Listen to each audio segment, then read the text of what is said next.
indeed. What's going on, everybody? Welcome to the show. My name is Mark Farzetta. This is the Farzy Show presented by MyBookie, MyBookie.ag, and it's wonderful to have you along for the ride. The late ride today, damn near record lateness today. My apologies.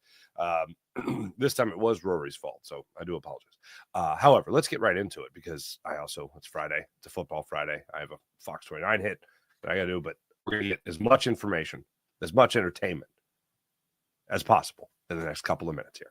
Welcome in once again. Make sure you like and subscribe on the Farzy Show YouTube channel. Make sure you like and subscribe on the Jacob Media YouTube channel. Make sure you like and subscribe on the Seth Joyner Show YouTube channel. Make sure you like and subscribe on the Locked On Sports Philadelphia YouTube channel. All right, Eagles Commanders coming up Sunday, 1 o'clock down in Landover, Maryland. Here's what we got going on. To recap a couple of things here, we're going to look at the first matchup of the season. We're going to look at how the Washington Commanders are a little bit different this time around than they were in the first matchup of the season, going all the way back to Week 11. We'll also talk about some things to just keep an eye on in this game when it comes to the Washington Commanders. Nakobe Dean. I have mentioned Bobby King's name a couple of times. BK, as Nakobe Dean referred to him in the locker room yesterday. And I said, watch this name, Bobby King, for a coordinator in the not-too-distant future. Not just a linebackers coach, but a coordinator in the not-too-distant future. Because when, let's face it, Vic Fangio, he ain't going anywhere, man. He's just busy making meatballs here. Yeah, that's right. He's just busy making meatballs here. So he's not going to go anywhere, anybody else's kitchen and start making meatballs. This is his last stop to make meatballs, other than, of course, his own kitchen. So that means that there's going to be guys hired off his staff. They're going to be the next Fangio disciples. And when you have a defense, it's a top-ranked defense, that's a top-ranked defense in the NFL, yeah, you're going to hire some guys off that staff. Now, it might not happen right now. It might not happen at the end of this season, but in the not-too-distant future, it's going to happen. And I think Bobby King is going to be one of the guys, given the play of Zach Bond, given the play of Nakobe Dean, Bobby King is most likely going to be getting some looks from around the NFL. So Nakobe Dean had a glowing endorsement of his position coach. We'll get into that. Jordan Mailata, oh my goodness gracious, it came up again, folks. Boring. It came up again. The Eagles are boring. The movie Elf has become, it's a regular, it's getting played regularly throughout the month of December in my house, which makes me really look forward to watching Old School with my children when they're old enough to watch it. Like, Buddy the Elf went nuts. But I'm watching, and if you've seen the movie Elf, which I trust you have, you remember the one scene where Rage Cage from Tenacious D is pitching the idea of the farm, the vegetables on the farm. What about this? They're asparagus, little baby asparagus that are subconscious about the way their pee smells. He does that look like he's just pitched maybe a good idea, but knows it's not. That's how I feel about people that are really trying to find something horribly negative about the Eagles. I feel like the way that the A.J. Brown stuff was portrayed, although it was left to interpretation, a lot of it went the most negative. Now, I didn't look that it was just Jalen Hurts. I knew that it would be taken that way, but I know a lot of people went as negative as possible. Like, see, even A.J. Brown thinks Hurts sucks, okay? And then from that, there was the Brandon Graham. I don't even know if they're friends anymore. Okay, that was my dead-on Brandon Graham impression. And then, most recently, it's this week's Jay Glazer report that, Big Dom and BG during the bye went out to Jalen's house, and they're like, you need to be nicer or whatever. Like the stories that are coming out of this. So now I feel like if the Eagles just win this game and they win their 11th in a row, which I think they will, I really feel like everyone is dying. Certain people, I shouldn't say everyone. A lot of people are dying for a negative story about the Eagles, and I just don't see it. The only negative story is if they lose, and I don't see them doing it. They are a very good football team. They are a very buttoned-up football team. And, the Commanders are their best opponent for the rest of the season. It's certainly their biggest road game left on the season to say, the rest of it. This is their last road game, if I'm not mistaken. So I look at this game, and I see this game. Yeah, it is. And I look at this game, and I just see the Eagles just putting the pedal to the metal. And you could say it's a game where they look past the Commanders. I understand where people might look at that because they've got things so buttoned up and they could win later and they could take the division then. But for me, I don't even think they're focused on the division. And Jordan Mailata got into that yesterday in the Eagles locker room. This is what he had to say about whether or not they're focused on the division. We just haven't. That hasn't been the focus. And quite honestly, I didn't know that we had the chance to do that till you brought it up. Because it's not as boring as it sounds, we're just playing our next game. We're just preparing for our next game. And this is a really tough opponent because it's a division game. And so they're a really good team. So right now we're just focusing on that. They're going to give everything they have, and we're going to give everything that we got. So Commanders a ton. All right. So, not the focus.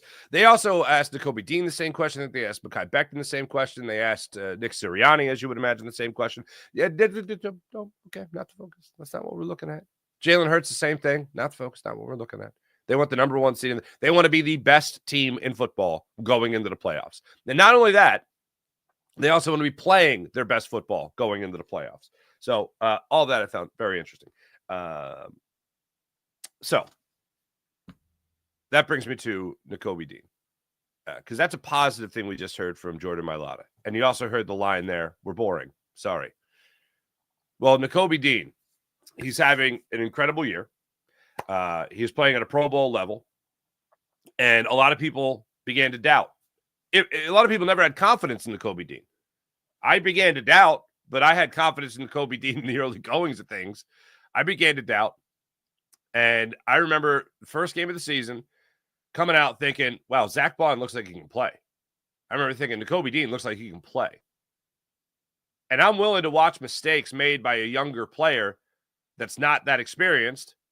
I should say inexperienced because it's not like Nakobe Dean's a pup anymore. But I'm willing to watch mistakes from a more inexperienced player on the idea that it's an investment. And you get that curve out of the way. You get that learning curve out of the way. And he has absolutely been worth that investment, especially when you go back to think he was only a third-round pick. That's pretty damn good, what you're getting out of him at the third-round pick, what you're getting out of Zach Bond. It's remarkable.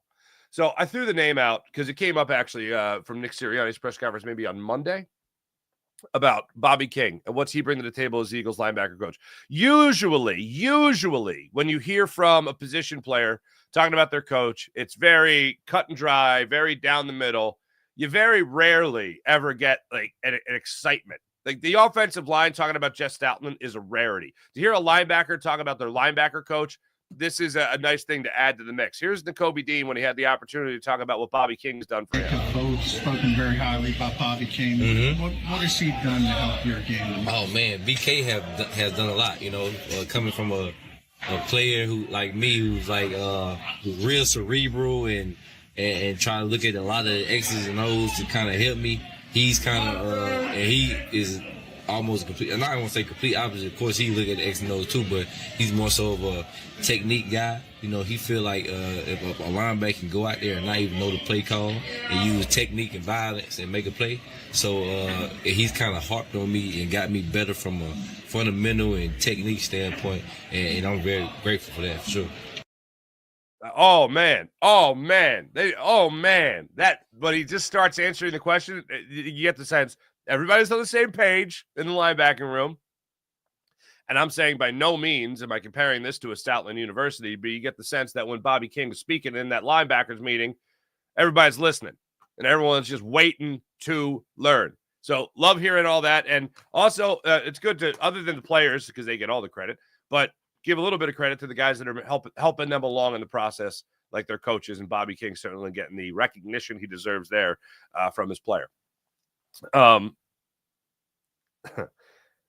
So that brings me to our 5 things that we're going to be looking at in this game. First and foremost, when it comes to the Washington Commanders, let's look back on the Week 11 matchup. Eagles trailed, if you remember, 10-6 going into the fourth quarter of that game. Couldn't get much going, unfortunately, offensively. They were able to move the football, but they missed 2 field goals in the first half. That's the Jake Elliott game that made us first raise our eyebrows going, really? You all right there, Jake? All right, we'll give you one game. Missed one on the opening drive, 44 yards. Missed another one, 51-yarder in the second quarter there. And he made a 21-yarder right before halftime. Eagles opened up the fourth quarter by finishing an 11-play, 76-yard drive. Saquon Barkley had that nice little catch about 5 yards away from the line of scrimmage and then took it about another 20, 30 yards upfield.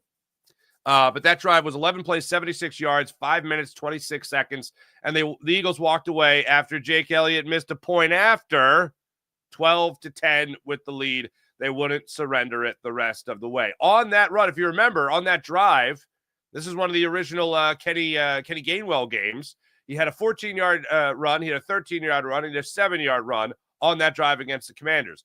Blankenship and Bond came up with the big stop on the 4th and 2 after the bobble by Jaden Daniels. Eagles were able to take a 5-play, 74-yard drive for a touchdown, capped off by Saquon Barkley.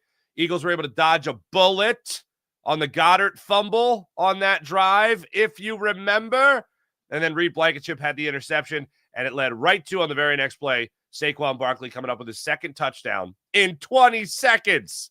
And then all of a sudden, the Eagles were enjoying a big old fat lead there. I believe that made it 28-10, as a matter of fact, before the garbage time touchdown. Something else I remember from that game is Terry McLaurin didn't get his first target until the third quarter. He didn't get his first catch until the fourth quarter. So scary Terry, not so scary in that game.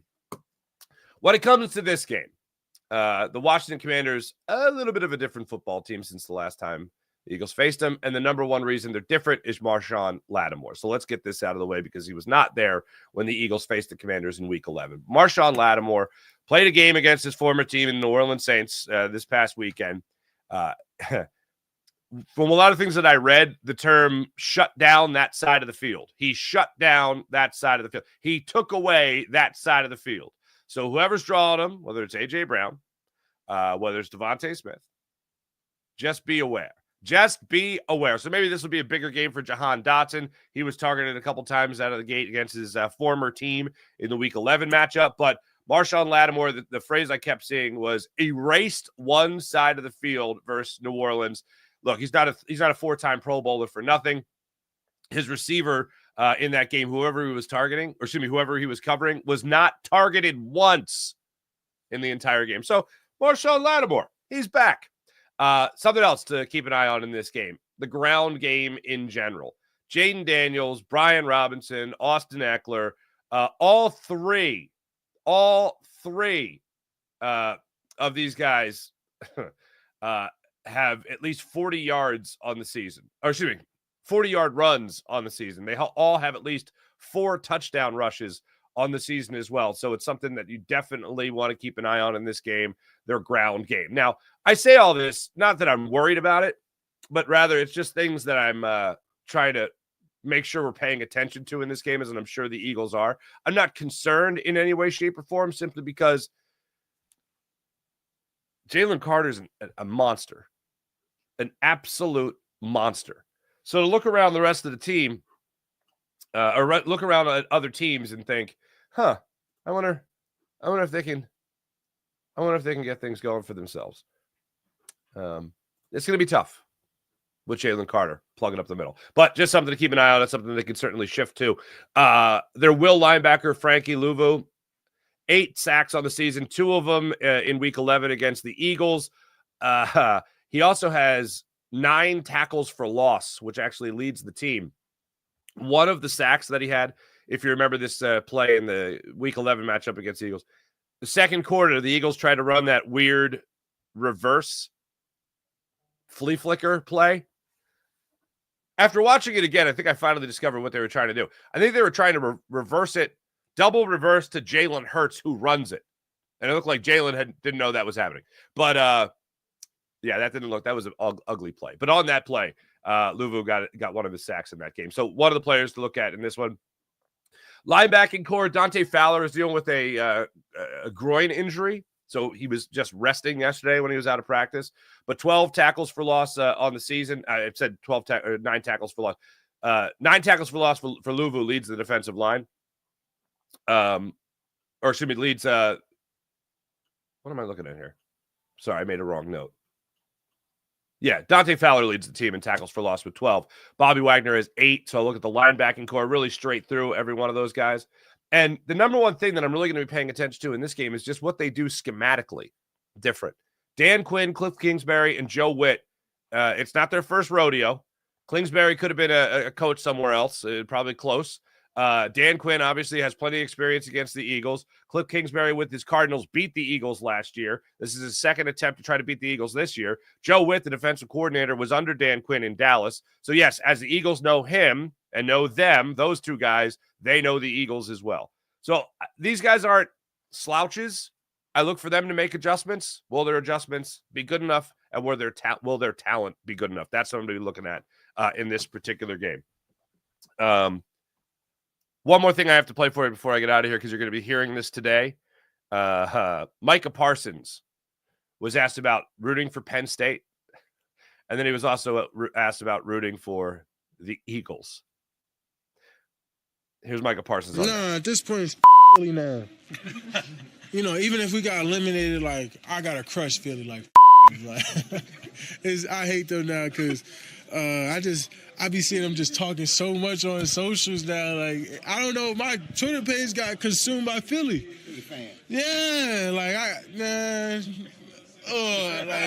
they say don't look forward to some things, but I'm excited about the matchup too. Let me tell you this. So, in case you forgot, Micah Parsons plays for the Cowboys. In case you forgot, the Cowboys are also a team in the NFL. In case you forgot, the Cowboys are also a team in the NFC East where the Eagles play. And in case you forgot, the Cowboys suck. So, I like that I don't care. And I like that he's laughing about it because that means he's not taking it serious either. One last thing. Max Kepler was signed by the Philadelphia Phillies. Let me tell you, speaking about things I don't care about, 1 year, $10 million, and what, he's going to replace one of the corner outfielders you have? Okay. He hits lefties? Oh, does he? Does he? He hits for power. Oh, does he? Okay. Keep my fingers crossed for that. Sorry, I got to cut it short today. This is a record short show. I apologize, everybody. I got to get running, but thanks for watching. Thanks for listening. One more time. And this is me reacting to me doing the show less than 20 minutes. Ugh.